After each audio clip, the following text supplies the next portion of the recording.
In this lecture, you're going to learn how to build an API or an application programming interface for our Vidly application. With this API, other websites or mobile apps can work with our data. In practical terms, that means we're going to expose new endpoints that start with API, for example, API/movies. So other websites or mobile apps can send an HTTP request to this endpoint and get the list of our movies in JSON format. That is pure data. There is no HTML markup. So they can get the list of our movies and do whatever they want with it. Pretty much most of the popular websites that you're familiar with, like Facebook, Twitter, YouTube, Yelp, and so on, all these websites have APIs. So you can work with their data in your apps. This is the benefit of publishing APIs. Now, in this lecture, we're not going to look at consuming APIs. That's a different topic, but you're going to learn how to publish APIs so others can consume your APIs. Now, when it comes to building APIs in Django applications, there are basically two popular frameworks. One of them is Django TastyPie, which is currently at version 0.14. And surprisingly, it's beta, but it's been actively used in production on several websites. In fact, it's been around for a long time, since 2010. I have personally worked with it and I've been really happy. It has a very nice design, and that's the framework that I'm going to show you in this lecture. There is another framework that is called Django REST Framework, or DRF. This framework is a little bit more feature-rich, and you may want to use it in a large enterprise application. But compared to TastyPie, it's a little bit more complex to use. That's why in this lecture, I'm going to use TastyPie. So, back in VS Code, on the terminal, let's install Django-TastyPie. All right. Now we need to create a new app in this project. So Python manage.py start app, and we're going to call that app API. So this app is purely responsible for exposing API endpoints. Let's go ahead. Done. Now we need to register this in the list of install apps. So let's go to settings.py. Here somewhere we should have the installed apps. There you go. So we need to reference the config class in this app. That is api.apps.api config. Let's just quickly double check to make sure we got it right. So in the list of files, here's our API app. In this app, we have this apps module, and here's the name of the class that we need to reference, API config. Okay, so save the changes. Now, in this app, we're going to add a new model. So let's open up the models module. In the world of APIs, we refer to our models as resources. You might have heard the term RESTful API.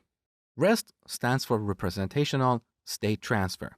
It's a technical jargon for a bunch of conventions that define how applications should talk to each other over HTTP protocol. Now, in the REST world, we have these URLs. URL stands for Uniform Resource Locator. So with this URL, we can locate the movies. Movie here is a resource. So essentially in the REST world, we're exposing some of our resources using URLs or Uniform Resource Locators. So back to the models module, we need to create a movie resource. So class movie resource. You could also call it movie, but it's better to add resource here to differentiate this from the movie model we have in the movies app. Because that movie class is part of our data model, we use that to get data from our database. But this is a movie resource, which is different from that. We use this to represent the concept of a movie in a RESTful API. You're going to see that shortly. So we should derive this class from the model resource class in Django TastyPie. So on the top, from TastyPie dot resources, we need to import the model resource class. And then add that here, model resource. Now, TastyPie looks for an inner class in this class called meta. So here we add another class, meta. This class defines some metadata about our movie resources.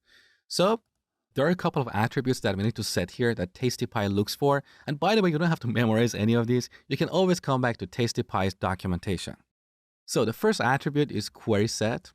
And we need to set this to the query for getting the list of all movies. So on the top, from our movies app dot models module, we need to import the movie class. And here we're going to say movie.objects.all.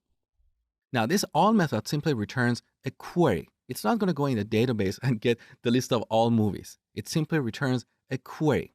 This query will be executed at some point in the future. This is what we call lazy loading.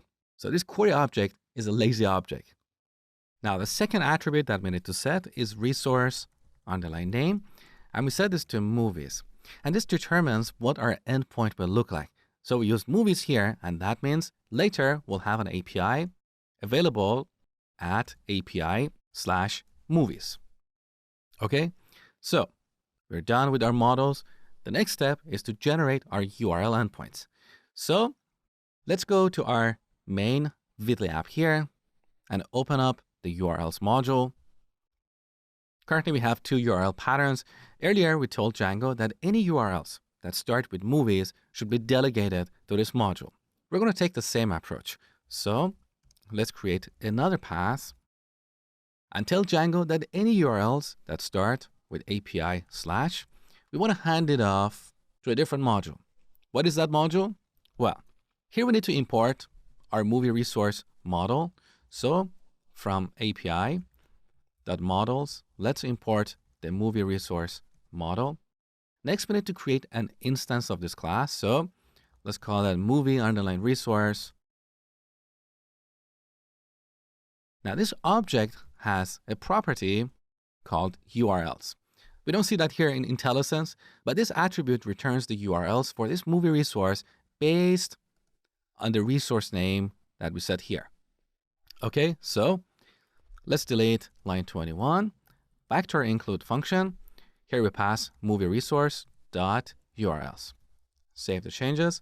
That's all we had to do to create an API to expose our movie objects, or more accurately, movie resources. So to recap, we installed TastyPie. We created a new app called API. In that app, we added a new model that represents our movie resources. And finally, we registered a new URL pattern in urls.py. Now let's test our API. So back here, let's head over to API/movies. There you go. So all our movie objects are serialized as JSON. Here, in this JSON object, we have this property meta. This object has a few properties that is used for pagination. You can see currently we have a total of 2 movie objects in our database. Below that, we have this objects property, which is set to an array of movie objects. And here are our movie objects that we retrieved from the database. So more accurately, we refer to each of these objects as a movie resource. This is the public representation of a movie in our application. Now, currently, this public representation looks exactly like our movie model in the Movies app. So all the properties we had there also exist here. But this may not always be the case in a real-world application. For example, let's say in our API, we don't want to expose this property, date created. Let's say this is purely used internally by our application. So back to our API app, here in the meta class, we can set this attribute, exclude. We set it to a list, and in this list, we specify the properties or the fields that we want to exclude. In this case, date_created. Save the changes. Back here, let's refresh. Now that property is gone, beautiful. We also have this property, resource URI, that only exists in our movie resource objects. And this returns a URL that we can access to get more details about this movie. So that is set to /API/movies/1, where 1 is the ID of this movie. So if we head over to this address, we can see the properties of this movie object only. So in this lecture, we built a fully functional API with only a few lines of code.